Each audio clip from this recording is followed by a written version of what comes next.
Hey, what's going on, guys? Welcome back to my channel. So today we're going to talk about the iPhone X, the good, the bad, the ugly, whether it's a good buy. It's going to be very different this video. I'm just going to tell you right now. It is going to be, it's going to be different. See you at the end.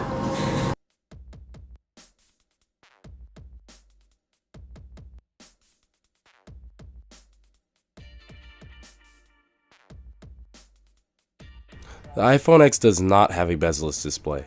You can't see it when you have the phone off, but when the phone screen is on, you'll be able to see how the phone has a black border going around the phone, giving the illusion that it has no bezels.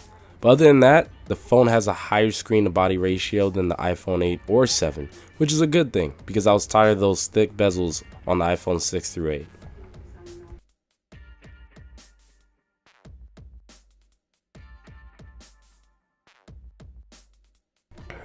So with the iPhone X, Apple decided to ditch Touch ID, aka the home button, and go with Face ID, Apple's new way of unlocking your smartphone and performing mobile payments. The heart of Face ID comes from the notch on the iPhone X. It uses advanced sensors that can detect your face in close to pitch black lighting conditions. It is also, in my opinion, a more secure alternative for keeping your device safe. While it is a cool way of unlocking your phone and paying for stuff, it does come with its drawbacks, and we'll talk about those later in the video.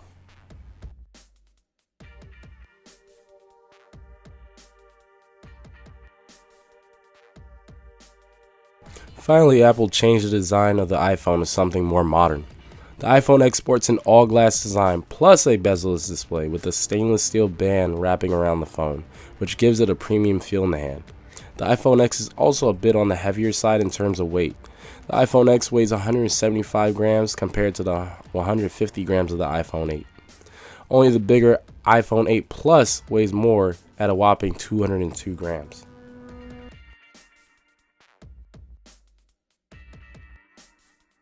I know I talked about wireless charging in my last video of the iPhone 8, but this feature also makes its way on the iPhone X.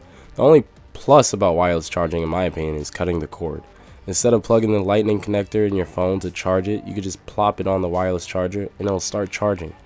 It won't be as fast as the old-fashioned way, but it does save up your charging port for headphones or anything you use for it.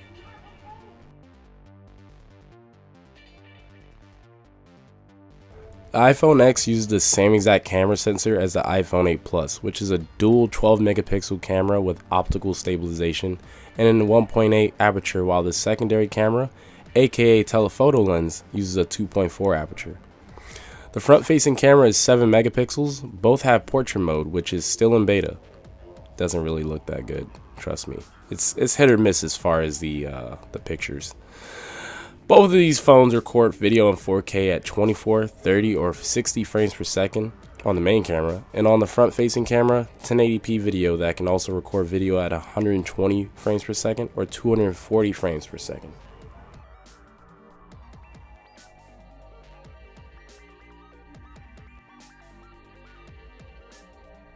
The iPhone X finally has a top-of-the-line screen panel. The iPhone X sports a Quad HD screen at 2436 by 1125, which is basically Quad HD. Apple just uses different screen ratios because they're weird. But yeah, which is good for 458 ppi, or pixels per inch. Colors are vibrant, and the blacks are really black, unlike if it were an LCD screen where colors and blacks would be washed out. This year, Apple added a new feature by the name of True Tone for its displays. The iPhone 8 and 8 Plus and iPhone X all have sensors that measure ambient light so that it adjusts its brightness and the color of its display.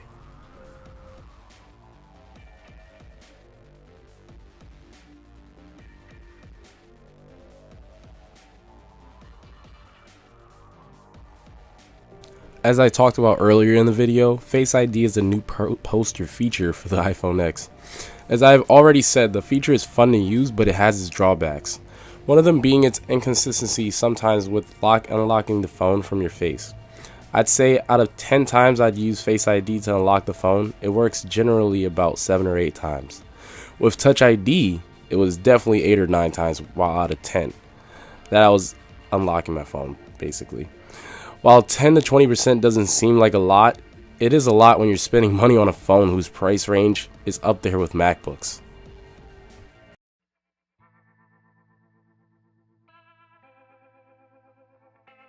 This year's iPhone X is the most breakable iPhone ever made.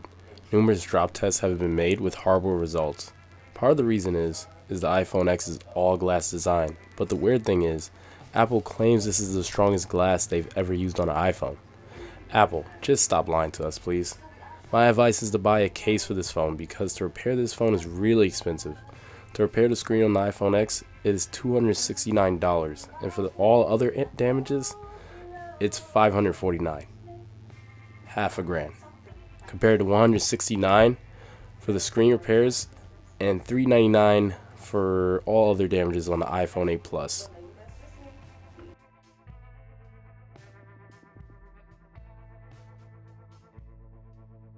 It was bound to happen, but Apple did away with the home button on the iPhone X to make way for the phone to be all screen. So instead of going to the home screen with the old-fashioned home button, you now have to make upward swipe gestures from the bottom of the screen to go home. Also, in order to force close apps, you swipe up from the bottom and hold it for a second until all the apps pop up. Then you press on the app for a second until a close button pops up on the top left of the app. You press that button to close the app. Oh, there's one more thing. Instead of pressing the home button twice on the older iPhones, you tap the power button twice on the iPhone X to bring up your Apple Wallet. Yes, when you first get the iPhone X, there's a bit of a learning curve, but once you get used to all the swipes and gestures, the experience will become buttery smooth. Just saying, also, Apple, you could have moved the home button to the back of the phone as far as for like Touch ID. Yeah.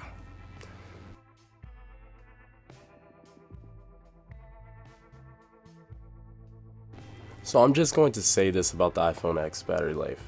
It's subpar. You would expect that a $1,000 phone to have some pretty good battery life, but I'm here to report to you it sadly doesn't.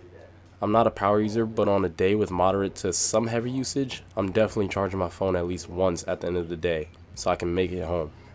If you want a battery champ and want to stay in the Apple ecosystem, I would seriously recommend the iPhone 8 Plus. Although I had the iPhone 8 Plus briefly, which was about 1 week, I can definitely say the battery life was worlds better than the iPhone X. It's sad because the iPhone X is using an OLED panel similar to the ones on Samsung phones instead of an LCD panel that's on older iPhones, which uses up more battery to power the screen.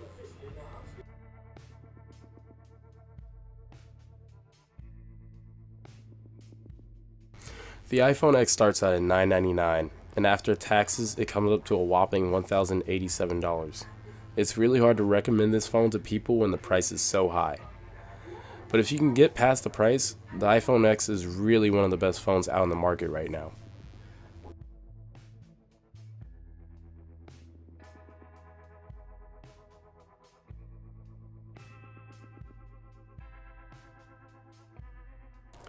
Well, like I said, if you can get past the hefty price tag, this is an excellent phone for you. You have a beautiful OLED Quad HD bezel-less screen, super fast processor, top of the line camera, premium build quality, and Face ID. Unless you're looking for a budget handset, this is definitely a really good option. And that's the video. Please like, subscribe, leave me a comment of what I can do better, and I'll see you guys later. Peace.